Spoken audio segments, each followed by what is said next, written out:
ज्योति ने हर दिन उनको कॉल किया है।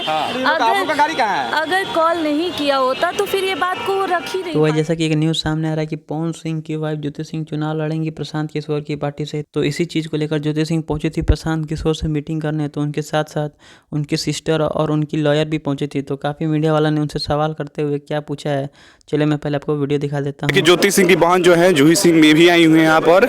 यहीं पे बाद में चलते तो देखिए ज्योति सिंह को जो प्रशांत किशोर से मुलाकात करवाने वाली बबीता मिश्रा जी हमारे साथ है। आप लेकर आई थी, क्या कुछ बात हुआ? नहीं देखिए, यहाँ कोई बात ही नहीं हुई है। महिलाओं के साथ जो नैरेटिव सेट किया जा रहा है कि चुनाव लड़ेगी हाँ, लेके ज्योति ने हर दिन उनको कॉल किया है। अगर कॉल नहीं किया होता तो फिर ये बात को वो रख ही नहीं पाती कि उसने कभी कॉल नहीं किया।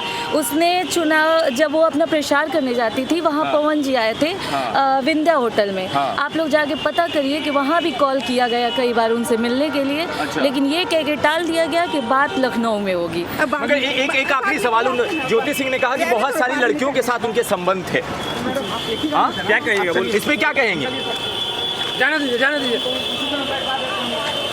प्रताड़ित महिला है वो उनके साथ खड़े रहेंगे ताकि वो ये सारी चीज़ें जो हो रही है वो अन्य महिलाओं के साथ ना हो। चुनाव लड़ेंगे ज्योति सिंह, क्या बातचीत? चुनाव का मुद्दा ही नहीं है अभी चुनाव का मुद्दा हो भी कैसे सकता है? आप लोग कैसे कह सकते हैं कि चुनाव बेटी है वो समाज जी इस तरीके से बात ना करे तो ज़्यादा बेहतर होगा। बेटी के सवाल के लिए तो गाइस अगर आपको फुल वीडियो देखना है तो डिस्क्रिप्शन में मेरे लिंक है, वहाँ से आप जाके देख सकते हैं। और ऐसे ही नए अपडेट्स के लिए चैनल को सब्सक्राइब जरूर से कर दें।